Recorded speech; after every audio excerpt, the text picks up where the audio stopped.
Saudara, meski juga ditemukan di kabupaten lainnya, namun hanya Kabupaten Aceh Tamiang yang berstatus darurat PMK.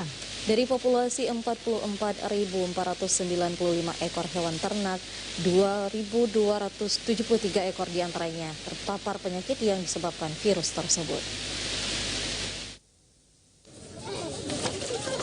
Penetapan Aceh Tamiang sebagai daerah darurat wabah penyakit mulut dan kuku atau PMK sesuai keputusan Menteri Pertanian melalui Direktorat Jenderal Pertanian kepada pemerintah setempat pada 9 Mei lalu. Langkah ini menindaklanjuti surat Bupati Aceh Tamiang kepada Gubernur menyusul tingginya kasus ternak yang terinfeksi PMK. Kepala Dinas Peternakan Aceh Rahmadi menyatakan status darurat wabah PMK akan dicabut bila kasus ternak yang terpapar PMK menurun. Pemerintah memberikan waktu 14 hari bagi satuan tugas untuk melakukan pencegahan dan penanganan pada penyakit PMK ini.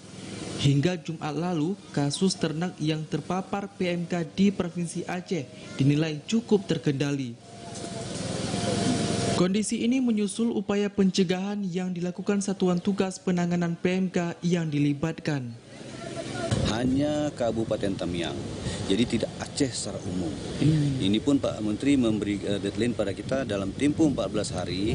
Apabila kasus ini tidak melonjak atau tidak melonjak mengalami penurunan, maka Menteri akan berdasarkan surat Bupati juga kepada surat gubernur kepada menteri akan mencabut status darurat wabah Kabupaten Aceh Tamiang itu segera dicabut.